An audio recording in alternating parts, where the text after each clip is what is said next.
Hey everybody, I'm Greg Sowell, and this is Why Am I, a podcast where I talk to interesting people and try and trace a path to where they find themselves today. So my guest this go around is Stan Zimmerman. If there is a thing you could do in Hollywood, I'm pretty sure Stan has done it somewhere in his 3-decade-plus career. He's written episodes from Golden Girls to Gilmore Girls, which helped inspire the title and theme of his new book. I told you, this kid has literally done it all. It's pretty wild. He's also incredibly open, honest, empathetic, but most importantly, and maybe that's just to me, he's a really funny guy. So I hope you enjoy this chat with Stan.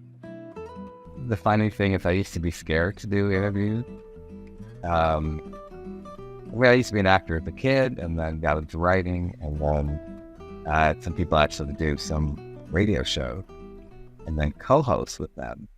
And I would be, who's coming? Who are the guests? And they were like, oh, it's just free flowing. Whoever wants to show up. I'm like, no, I needed to know the questions to ask. And all of a sudden, the door would open and in walks Sheila E. And I'm like, okay, here we go. And it really taught me to go with the flow. That's cool. That's one of my absolute favorite things. And probably one of the things that used to terrify me the most was like not having any idea of what was coming at me or any of that stuff. And now the less I know, the happier I am, the more fun it is for me, honestly. Well, I think also just getting older and getting more comfortable in your own skin. And I love meeting people. And me too. Well, there you go.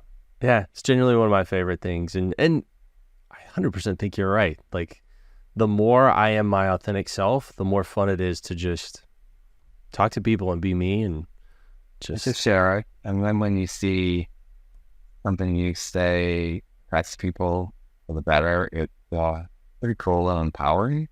Absolutely. It's kind of like a little hit of dopamine that I can usually ride for about a week or so before I need the next hit, obviously.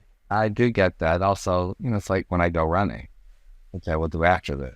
It's just something that feeds, your body, and you just want to do more. It's just so good. I ran for about 15 years, and I hated it every single time I did it. But not playing bright music in your ear. Well, I used to do music, and then I did audiobooks, and then I did podcasts. I got a mean playlist going, and so that gets cool. Although as much as I disliked it, it would completely level me out. Like any anxiety and stuff like that I had, it would just mute that way down. So I still have to do cardio. I just don't run because, man, it's like hard on the knees, hard on the back, all that stuff. It is. I know there's going to be a day very soon, probably tomorrow, but not going to work, that I'll have to give it up. But right now I love starting my day with this. During COVID, I did buy one of those bikes online, and somehow I managed to put them together, which was a huge feat for me. Congratulations. And I also love going swimming. That's great exercise. And also something being in warm water. I get a lot of ideas and solve issues. So whenever I'm writing for a lab, we can't figure something out, they'll say, I'm leaving, you get in the pool. And literally 20 minutes later, I'm texting and go, what about this? What about that? Same thing with washing dishes. I actually like washing dishes. There's something with the warm water that opens my mind. Interesting. So an astrologer will say it's a Pisces. I don't know. Pisces is like the fish, right? Yeah. All right. That makes sense. After a fashion. What do you think it is about those environments? Do you think it's that you've just trained yourself to, hey, when I'm in this place, go to this space in my head and start thinking? Or do you think there actually was something kind of zen-like and meditative? Something with the warmth. I've always liked warmth. I like water, getting in the tub. I feel good. In the shower, starting the day, cleaning off yesterday and starting fresh.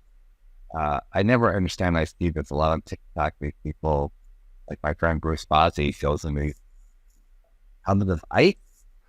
Who would want to do that? And I know they say it's good for you, but I don't think I can do it.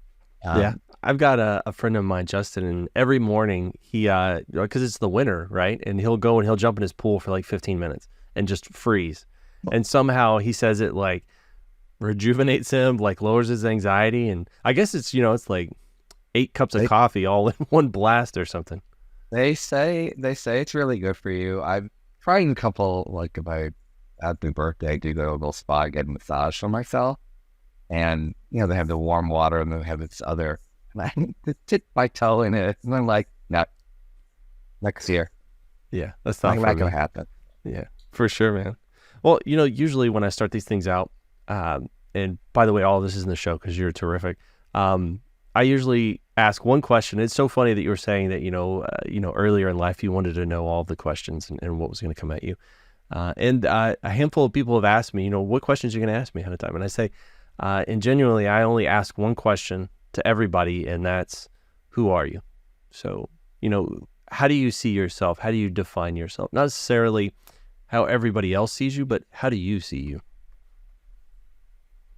Well, that's a very big question. Absolutely. What part of how do I see myself? Ever changing, growing, heart beating, feeling, responding person. Growing up, I always thought you get to a point where you learn everything and you kind of plateau and you just get to that spot and you can just like rest. And then I realized, oh, no. Once you learn that, you've got the next one and then the next one and the next one. Hopefully, as you keep growing. So I've always kept pushing myself toward that. But being sensitive and caring and I guess a philosophy of always commonality in my work is hard, but also putting myself in someone's shoes. That's just in life. When I'm pondering what to do, I put myself in their shoes and imagine how they would feel. And I think that fit in with wanting to be an actor because that's what you have to do. And that also being a writer, putting yourself in multiple characters. And then recently I was reminded with the passing of Norman Lear and growing up as a young child and being obsessed with television, started watching these shows. And I was like, what is this? I was used to the Brady Bunch and the Partridge Family. And then all of a sudden, they're talking about abortion unlawed or racial issues or being gay. And like on TV and okay, let my parents know I'm watching this. And then watching Norman get involved with starting People for the American Way and mixing art and advocacy, not realizing that's what I've been doing all these years. And I've just always been pulled into different causes. The sense has gotten me in a little trouble over the years, but we've been multiple times. It hasn't been one. So it's obviously something I lean into. And if I can shed any light and provoke discussion, I'm there. So I did a long time ago when we were at my writing partner, Jim Berg, and I had an overall deal at Lorimar Studios, which is now on the bump. But now it's sounding a lot. And, one day I said, did you know that this office building is named after Robert Taylor, who was named during the McCarthy trial? I was like, oh, that's weird. But I didn't know that much about what the McCarthy trials were. So we started doing research and like, that seems odd that writers and directors were in the building of a man who named names and, hurt a lot of people. So we petitioned all the writers in the building and on the lot and directors to get the name changed. And it got changed to George Cooper, who was a famous, gay director for women, and we got the building changed. Well, that was my first time where the right-wing media went nuts. Pat Buchanan, who had a show on CNN, I think at the time, it was called The Outrage of the Week. We got hate mail, things that say, for a Jewish person, be careful when you walk your car. I mean, it was really bad. Nancy Reagan got involved. And like, oh boy, what did we poke the bear here? Like, what is this? And what is it about the McCartney trial that still was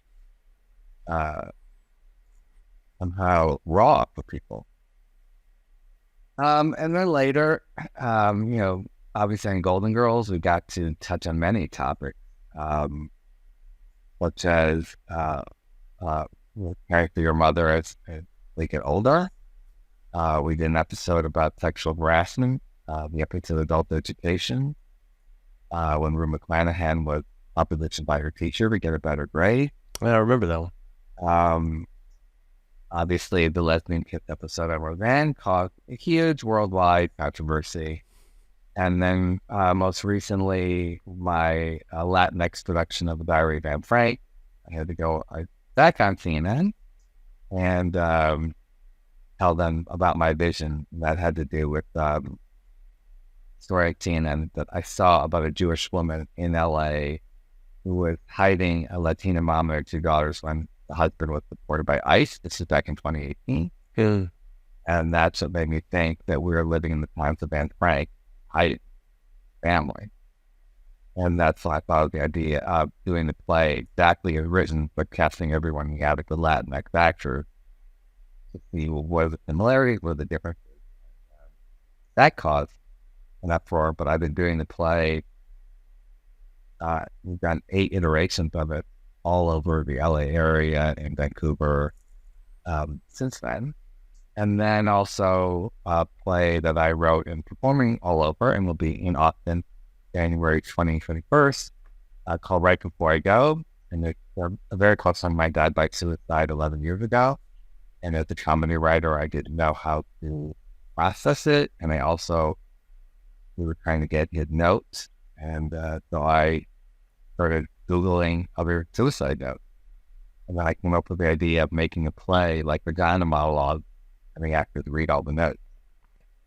And then the director suggested I tell my friend's story in the play, and it's Right Before I Go. It was my first published play. And I've been performing in it all around the United States. We did a little East Coast tour from Maine to DC with Gilmore Girls cast members and Academy Award nominee Virginia Madsen. I've done a virtual version with Blair Underwood and Vanessa Williams. And we're about to embark next year on taking it to high school, which would be amazing to start playing live. Because they're being an philosophy. That's wild. Not to get too heavy. Yeah, I was going to say, that's such a heavy subject. Like you're not at every single performance, or are you? I would love to play me as much as I can. Now that this show has been published and it's been licensed, there are many communities. There was a group I did in Milwaukee, in Long Island, that I just messed the cast on Zoom, but I didn't go there to perform. And that's kind of wild, seeing somebody dressed like me, playing me. But I want the play to be done as much as possible, so I don't have to do it. Yeah. But then I just came back recently from Virginia, where I did perform. Like, we were supposed to have a special high school matinee and bringing in a high school group. And at the last minute, a mom who did not have a child at the school called the superintendent and said, I believe there is some LGBTQ content in it. So some of the notes were written by trans woman and a gay boy, and she didn't approve of that, and she had not read the play. And she got to perform at camp. Very cool. Awesome. So all the kids did not get to see the play because of one person objecting. It's just she didn't want to bring her kids to the show. That's valid, but to stand in the way of other kids that needed to be able to talk about the subject. And that's what's been so wonderful. So the play's an hour, and you're required to do like a 20-minute talk back after with the local mental health professional. And that, to me, it's the best part of the play, because I'm so open in the play that it's almost like group therapy, and the audience opens up, and it becomes a beautiful experience for those in that theater. And I would love to have had that, but it wasn't meant to be. Mm. That seems almost a little scary. That last moment where people are free to open up, and because I'm sure it gets heavy every single time, right? I mean, there are laughs because, I'm Yeah. me, but it does get, it really, but I get very emotional doing the play, and I always get asked after, "Are you okay? Can you keep doing it?" And I say it's empowering. It's a way for me to work through, and also to acknowledge that my friendship was so strong with my friend that I still feel that. And again, having people come up to me after the play and say, "I've never said this out loud," or I got people a year later emailed me and say, "I brought my son to your play and I think he saved his life." Wow. To be able to use your craft in that way is one of the reasons that I jump out of bed anymore. Do you feel like this is, I mean, not to downplay anything else, but do you feel like this is the most important part of your work that you've ever done before? Yes and no. Yes, because it's so direct, but the idea that you could make someone laugh, and I've done that so much in my work, is pretty powerful as well. And I get a lot of emails, and now that there are, Golden Girl cruises and Golden Girl conventions, and I get to meet a lot of viewers, and they come up to me and say, "I hope you don't mind," but they start telling me stories about they watched the show with their grandmother, or it helped them get through tough times. I mean, during COVID, it became the number 2 show on Hulu after all these years. That's wild. So I know that laughter can heal, and that is really pretty cool too, that you can do that. And it just always amazes me, what is that sound that we make with laughter? Why? How? If I could really fully understand it, I would be the Grand Marshal of the Rose Parade. But I have enough sense of like putting words in orders that does make people respond with that guttural ha-ha sound. And that's such a relief. You just feel so I always relaxed. thought of humor, kind of, especially in like rough times, it's almost like a pressure relief valve. Things are just about to explode, and it's a way to kind of cathartically get all of that out and be okay. At least that's why I assume in the worst possible scenarios I make jokes. It's like that's my defense mechanism. Like when I'm under duress, if I'm at a funeral, I'm the person whispering jokes to the person sitting next to me, because it's just, I don't know, it's how I kind of react to those scenarios. Yeah, I mean, if I'm being a therapist, it could be an avoidance, but it's also a way of coping. And if you're not ready to cope with it at that moment, or I know growing up as a middle child and then also a child of divorce, I became the court jester. I knew when my mom was really in pain, if I could somehow make her laugh, maybe that she would feel bad. I still try and do that. That's still part of my personality. But I saw somebody who was they did like a multi-year study on marriage, and all this stuff. And at the end of it, they asked them, or asked her, I believe, and they said, what's the secret to having a long-lasting marriage? She said, well, I don't actually have all of the answers, but one of the things that we found, like one of the core pieces that kind of threaded through all of the marriages that seem to be happiest the longest, is humor. Like the couples that laugh together a lot, joke a lot, those are the ones that tend to be the happiest and actually have more solid bonds and last the longest. So I think there is, like you said, there's some magic to laughter. We don't exactly know what it is, or at least I haven't found an answer to it, but it seems to be not just important in my life, but important in a lot of other people's lives too. Yeah, so whenever I direct a play that's a comedy, I go every night. There's just something about hearing people laugh, and especially if you created as a director some business or something, if you stage it a certain way and gets people to laugh, or the way you get an actor to say a line. And obviously, if you wrote the line, like, wow, that's so crazy. So Powerful. this recent movie that we wrote for Lifetime, a Christmas movie, the ladies in the 80s, and people have been sending me, oh my God, this line is so funny, it just made me laugh.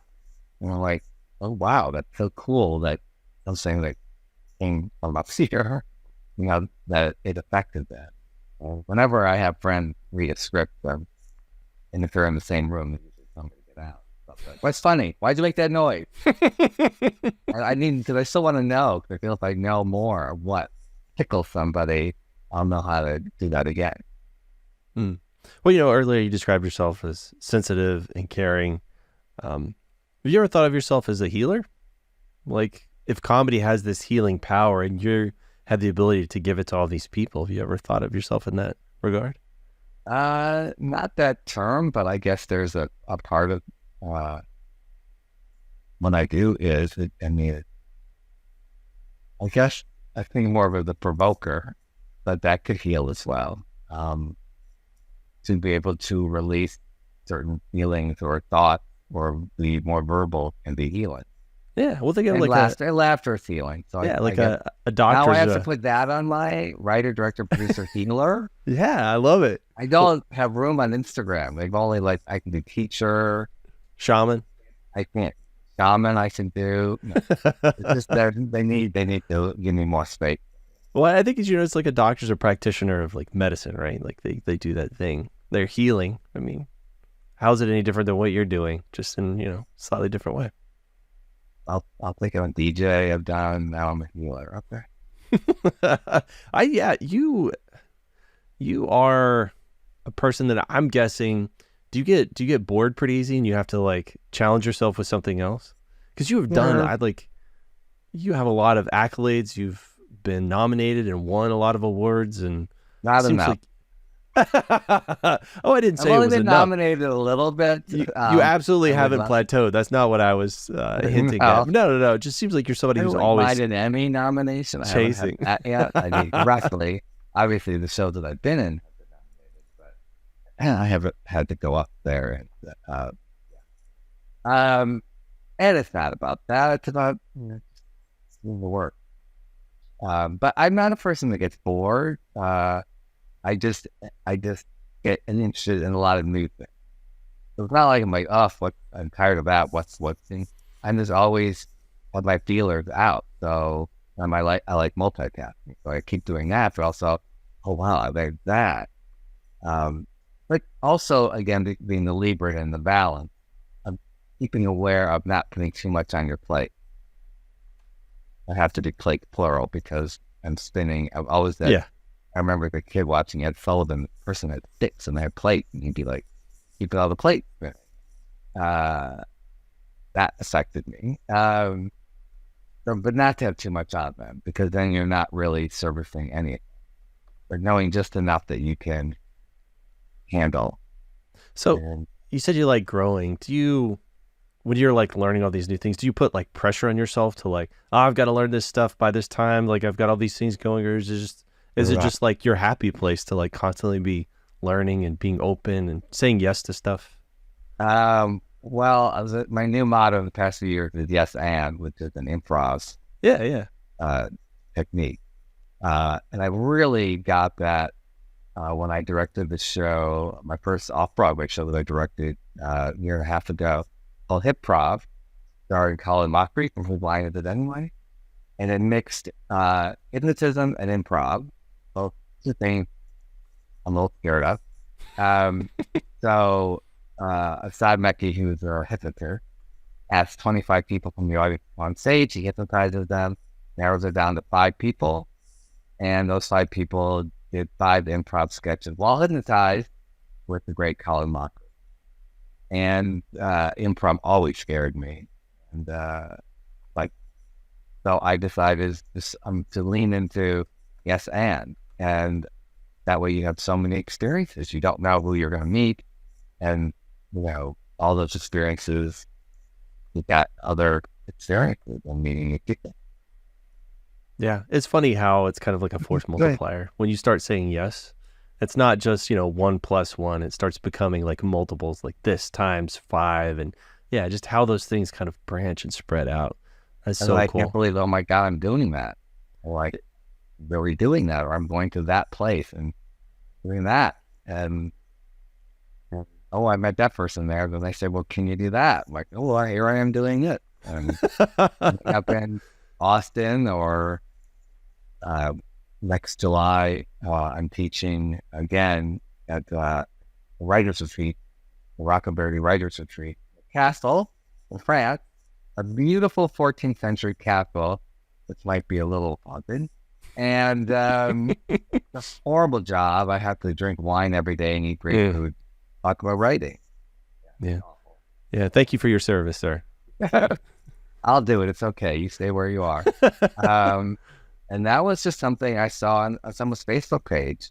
I contacted the people that, hey, would you ever want a Gilmore Girls writer? And they said yes. So I went there, taught 2 sessions this past summer and loved it. And after that. Yeah. So not only are you open to saying yes, but like you said, you always have your feelers out. You saw something, seemed interesting, and you pursued it. I mean, what's the worst that could happen? They would just say no, right? Exactly. So people say, oh, no, social media and blah, blah, blah. I've met so many people just by things pop up on Instagram, Facebook, and if it's something interesting, I'll be like, hey, hi, we should talk, and there we do. Different experiences. I ended up going in 2015 to Moscow and living there for 4 months and helping them develop a Russian brand show. And that was insane. And I almost chickened out. And I kept praying, please get a job in LA so I don't have to go. And I'm really glad I went and had that experience. It was before the world sent it all down.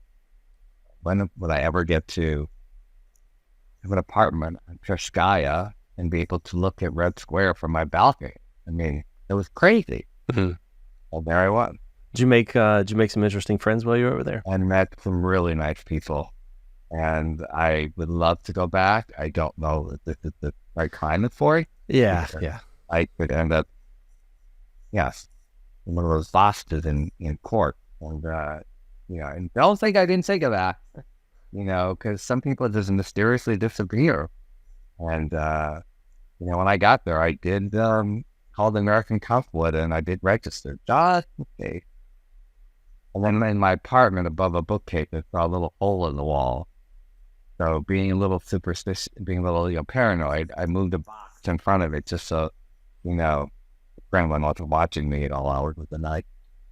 No, not via that camera. They had multiple others. I'm sure others, and I'm sure they were watching everything up through my computer. So. Yeah. That's interesting. You still keep in touch with some of those folks? I did. That's so cool. A lot when the whole Ukrainian war broke out, and they were calling a lot of people up into service. And I had a friend that works for a news organization. I'm like, what's happening? Are you okay? I had one friend had to leave the country. Like, imagine if you had to leave the country today. Where would you go? You flew to Turkey with nothing. Yeah. Nothing. Like, and even your credit card couldn't work. It's with the Russian bank. Think about that. That's scary. And how do you start over? Like, what? You're going to leave where you came from, leave your family. And where would you go? How do you get out? And then what do you do when you get there? Yeah. Yeah. So, and you're worried about, eating Captain Crunch or some other sugary cereal or oatmeal. Other people are dealing with life and death. Yeah. Well, I mean, Russia's always been kind of a strange animal on its own, right? Like, you could go to jail just for the people you love over there, right? Yeah. I mean, they have some crazy policies. I think domestic abuse is legal as long as it's inside of your home and you don't do it out in the street. That's crazy. It's just so backwards and some wild stuff, and the whole gay thing, right? Absolutely. the fruit felony, and I said, what happens if at work someone says, what episodes of Roseanne did you write? Can I say the lesbian kiss episode? Can I say the word lesbian? Or am I going to be suddenly, in the back of some van and a dog? So it was an interesting experience. And, that's what happens when you travel. You get to the other world. It's just a different mindset. The things that happened over there. Like, there was going to be a parade and it was cloudy. And then all of a sudden the sun began to shine. And I said, what happened? They said, oh, we'll flew a plane through and they'd have some chemical that opened up the sky, the cloud. So in a way, they thank the government for bringing sunshine. So think about what that does in your mind if you grow up like that. So they see how good the government is, they bring sunshine. So it's like little things like that we just don't take for granted. I'm sure we have our own things happening here, but it's just a different culture. And the vodka drinking, oh my God. So at a meal, we're used to like, oh, I'll have a drink with dinner. Like you were going to serve me the rock, and I would sip it during meal. No. Before any food comes, they're like with a little shot. And you go to your mother, to your sister, I'm like, can I get some food in me before I'm completely crashed? And they're like, come on, Ben, just one more shot.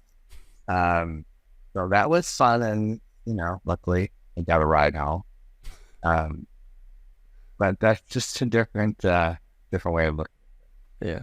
How important do you think it is to your like viewpoint, your perspective to travel and to meet people where they are? Like that kind of stuff. Because, you're a very empathetic person. I'm assuming that's pretty large, right? Yeah. And you don't have to travel to meet people. It's different.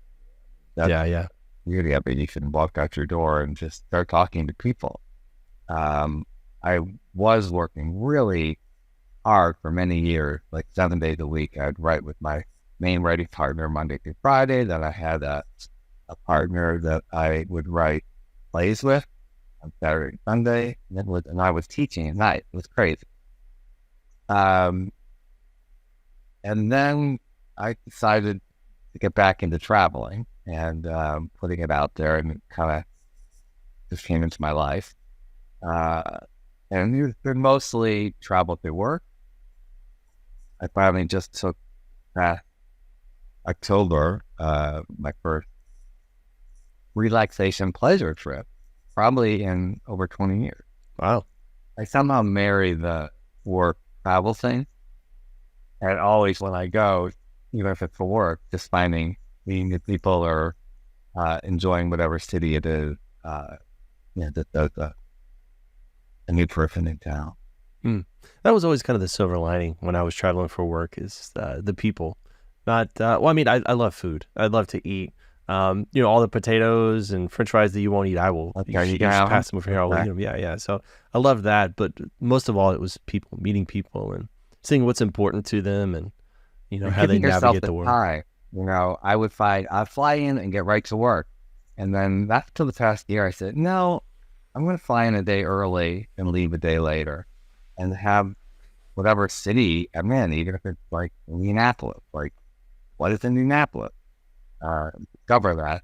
And I'm going to do a lot more of that in the coming years.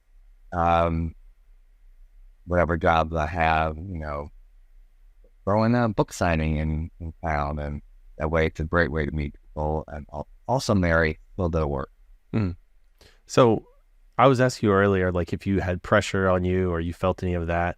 And you're like, no, not necessarily. And then you tell me how you're writing 7 days a week, with multiple parts. I put on myself. Yes, dude. It sounds like a fairly tremendous amount. I don't look at it as pressure. I love what I get to do. And I love being creative. Since a young child, starting in theater at age 7. I would first make a play in my basement and pull in all the neighborhood kids. And then I told my teacher at school that I did that. And she said, well, show us your play. And she trusted me, and we brought in all the different classes, and they all watched my plays, and And she called my mother and said, "You need to go to drama school." And I started a year earlier than the allowed kid. And at the drama school, Cranbrook Theater School in Michigan, they had the corniest play by painted and prices. I was having none of this, so I would rewrite the play to make them funny. And they were appalled and kept wanting to stop. And I'm like, but people are laughing, so they're like, yeah, okay, keep going. And yeah, so I've always loved that and making people laugh and being creative. And even at home, I would make birthday cards for family members that buy. So just finding different ways to use my imagination. Be creative. How far back does your addiction to making people laugh go? I think well, as my mother said, I came out of the womb laughing. Like my brother came out screaming, I came out with like a big smile laughing. So I probably came out and made a face to make her laugh. So I was like, "Well, been in here 9 months. Let's get this show on the road." And so I think I always just. And then later on, my father got me a pair of purple lens glasses because he said I looked at life through rose-colored glass. And that was like a pretty cool thing to say. He counterbalanced the other negative things he put out at me, but that one was something that I took in such a positive way that at a young age he saw that I just looked at life with love. I don't know where, I feel like I came out that way. Yeah. Obviously, some you do get from the people around you, but I do think it's somewhere in you as, whatever you're passing inside your mother but probably just your cells of your body, maybe. Nature versus nurture, that whole discussion. Yeah, you just said something I absolutely love. Look at life with love. Was that? I never said that. But I'm pretty sure. Love it. I love a good alliteration, and maybe that'll be my third book. Let me hit the replay. Yeah, that was you. You just said it.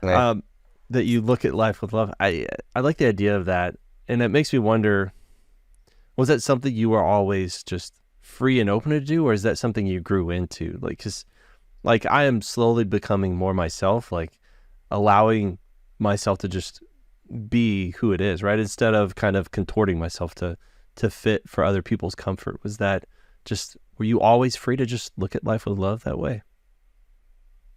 Well, I think I was, but it was hard when I was met with so much hate and being bullied or being spit on or being told you're bad, you're going to hell, you're be invisible, be less than we really are. Yeah, I feel that. I don't know how I just kept going with. And again, maybe like you talked about it, pushing through humor. But then I learned something, and it kind of crystallized with, not get too woo-woo, but when I first moved to LA and Shirley MacLaine book was in the world of spirituality, I always thought I had to be bitter and mean to be funny and cynical. So I was like, oh no, you can still be funny and witty and sharp. But you can love. And then I heard a group of friends who started going to Marianne Williamson, but she was just starting out. And she talked about there's only 2 choices in life, love or fear. One or the other. I was like, so simple. And that's when I came up with the idea of the thought of wiping fear off the table.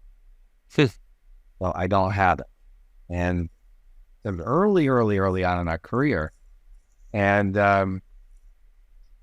we were working with the great Tony Award-winning actress Swoosie Kurt. And she's like, how do you do it? Like every week having to write a new episode. Like, wouldn't there be fear?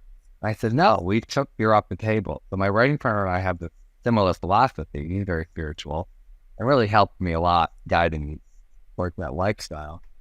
That I know each year we're going to come up with a good script. I know when I be writing a script with my writing partner, it may not be what we see at the beginning, but you keep working on it and it'll get there. And so many people, you can easily get caught up in, it's bad, I'm going to stop, it's horrible, look at it, there's nothing, you can just be the negative. And we just decided, no, okay, no fear on the table. Here, we're doing it, it's going to eventually be great, trust the process, and then, get down the yellow brick road, because all this goes back to the Wizard of Oz, and you'll get to Oz, and then eventually home. And that just freed up my life.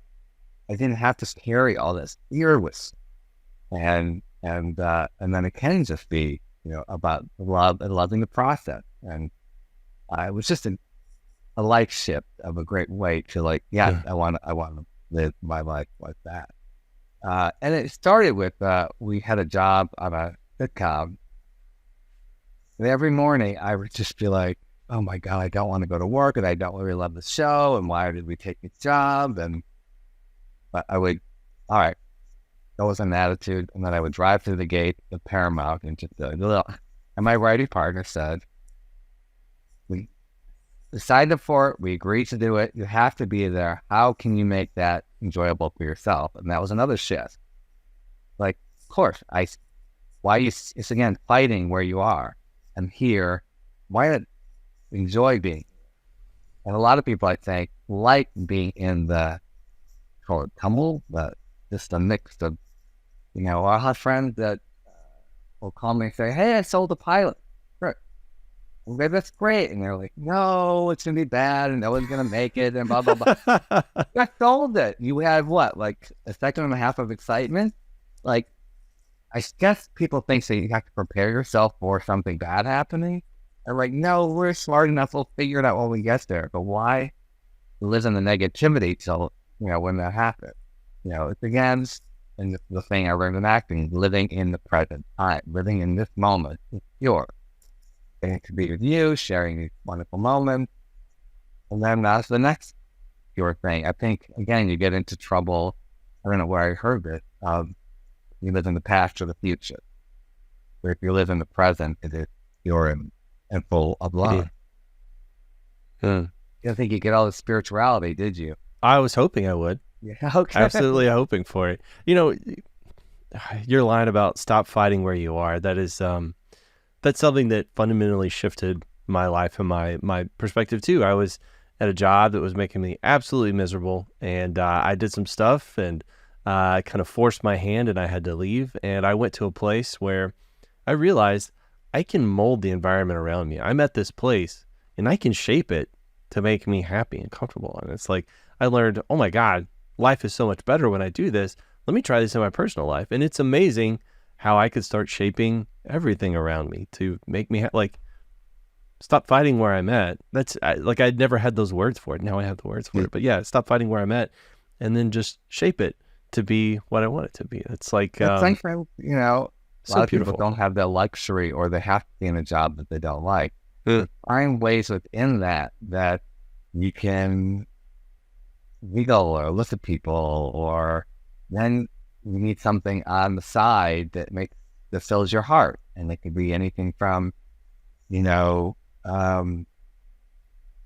in a soup kitchen or helping people that need it, or, going to an assisted living place and talking to somebody. I mean, there's many ways you can, or it can be just going and painting, even not for selling it, but just something different, or writing a song, or singing, or doing karaoke. What can feed you to bring you joy? Absolutely. So you've done everything. Every single thing. You do everything. Not only do you do that, but you also are kind enough to teach. I have a special place in my heart for people that have knowledge, have worked really hard to get it, and are kind enough to give it back out to other people. So if I was a writer, I would have been a teacher, like a drama school teacher. You think so? I do love talking to people and seeing light bulbs go on. Yeah. Especially young people, but all ages. And I teach acting every age, up to 70, 80. There's nothing more exciting. And when I go to teach, I just think in my head, I don't even know what I'm going to say. I just okay, world, just open yourself up to whatever, and thought come through like from above and at my mouth, and people go, I don't even know where it came from, but it's just like pulling into each person, and then I've seen a lot, I've experienced it, and sharing that, and it's a really cool experience. Yeah, something somebody told me one time is that if you're a charismatic person, I would say you are a very charismatic person, because you really carry the room, and you're easy to listen to. You really demand attention. But they were saying the Latin root of that is to respirate, to breathe. And so they're saying basically being charismatic, what it ultimately, like in this root, means you breathe out this piece of you, and other people breathe it in. They take that in, right? They're pulling this in. But he also said something that was kind of a light bulb for me, is that it's a two-way relationship, because they breathe that in, but then they breathe out this energy back to you, and you feed off of that, and you can adjust and change. And obviously, one thing that they can feed you back is laughter. But just the idea that teaching when I was in the castle, we would have these 2-hour very intense sessions, and there'd be another group in the next room, and they'd come in, is everything okay? Because they would be screaming and yelling at each other, and they're laughing hysterically, and then some of them crying because it's an emotional nerve, and they're like, what are you doing in there? And we're like, we're bonding and having this crazy, wonderful experience.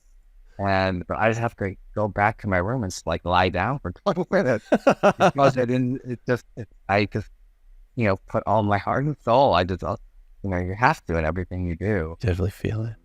And again, knowing the balance of, not wearing yourself out, but also giving it your all. And that's cool. That to be able to tap into all your senses. I do that with my plays. I even that's a smell. People are like, smell, how do you put that in a play?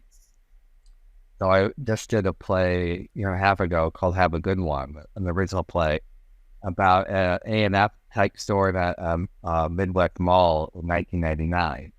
So I got, you remember A&F, they had like the shirtless reader guys in front, but they had this cologne called Fierce. So I bought it online, and I sprayed the door of the entrance to the theater with it.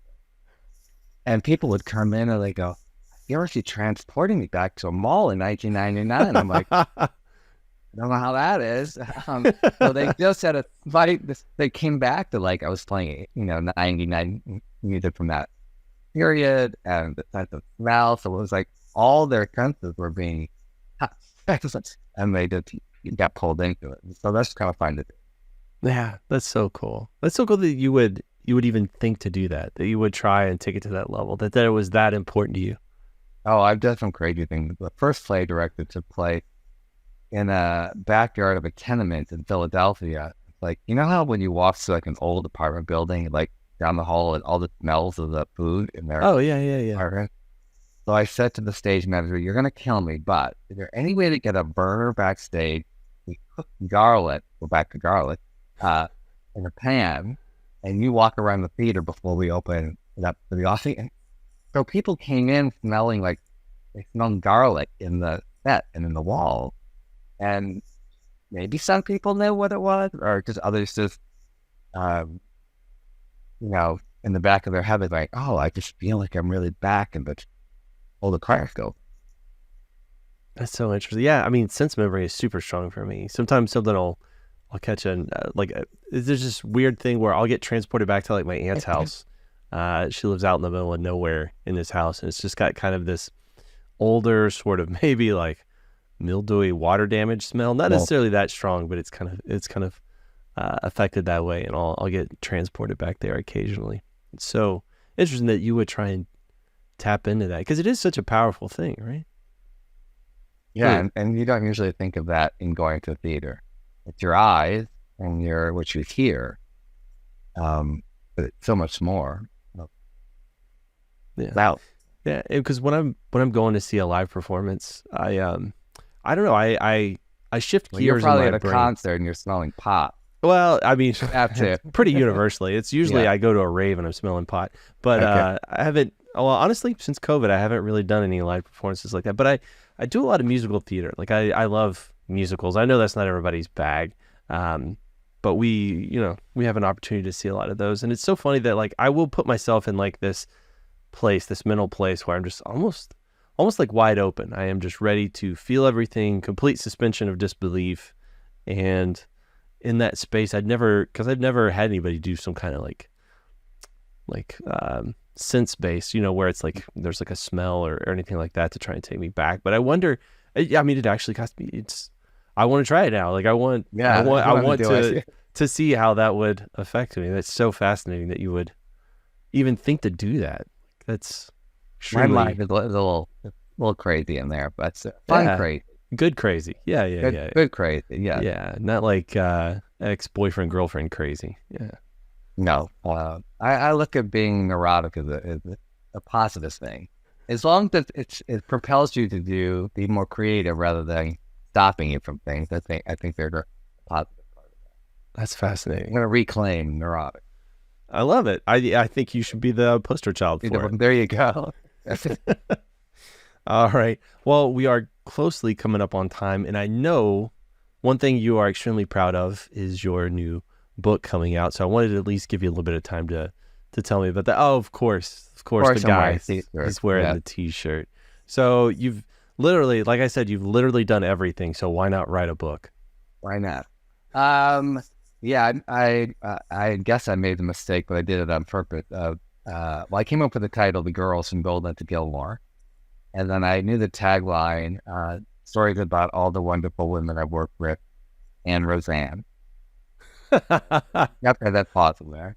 And I mentioned it at the Santa Society, which is for Gilmore Girls fans, and it's been going on 7-8 years in the East Coast every fall.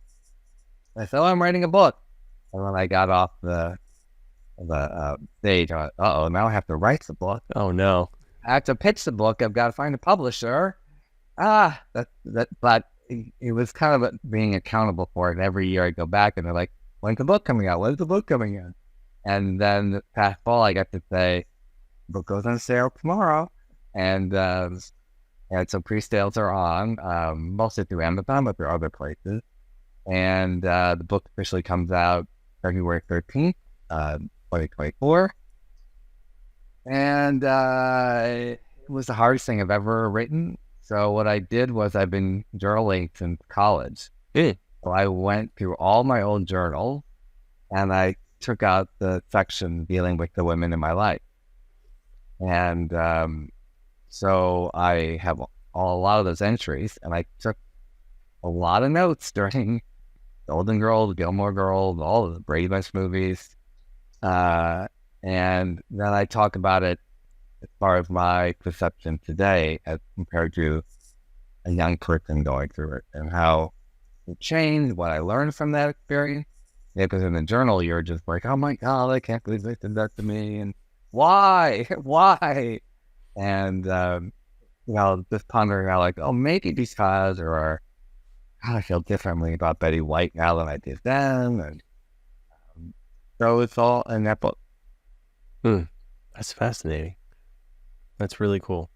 And you said February 13th. And that have never been seen before. Well, what I'm really curious about. about. Getty, she showed up at my 30th birthday party. That's so cool. Surprised me. I mean, I invited her, but I didn't see that she show up. And so that was pretty cool. So what I'm wondering is, when is the narrated by Stan audiobook coming out? When is that getting released? Maybe you could help produce it. Are you speaking it into existence? And now I've got an extra plate I need to keep spinning. See what happens there. I talked to the publishers about it. The only answer they've given me so far is like, well, we have to make sure there's a need for it. So if there's enough need or people, and I have been getting a lot more questions about it, and so I'm gonna keep pushing them. That would be super fun. So do I get to read it, or do I have to? I think it's usually my good friend Michael Urey to do it, or who is he good? I think it's often up to the publisher, because I talked to somebody who. Why you don't even get a say in it? I talked to a fella who is almost known for his voice in the work he does, and he wrote a book, and the publisher did all of that. Like he he didn't really get to play a part in that. Because I was kind of disappointed because like when I got his audiobook, I was like, because it's just a very distinctive voice and it's very soothing. It's almost like ASMR. And it was just somebody else. And it's not like it was bad necessarily. I mean, I wasn't saying that. It was just wasn't what I was anticipating. Well, write to my publisher that needs to happen. I think I may be a big challenge to do it. But as I've gotten more or back into acting and doing my play around the country, I'm feeling more comfortable speaking my voice. And so, I probably would need a director person to come in and say, don't say it like that, or slow down, you're not in Gilmore Girls. And but I would be really interested in I could listen to it. Yeah.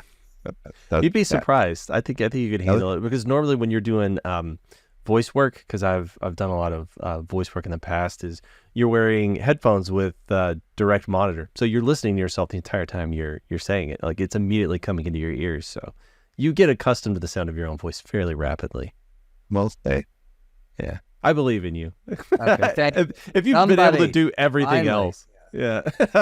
Finally, the male approval I've been seeking all these years. Audio performer, actor, director, writer, healer, audio performer. Yeah, all of the things.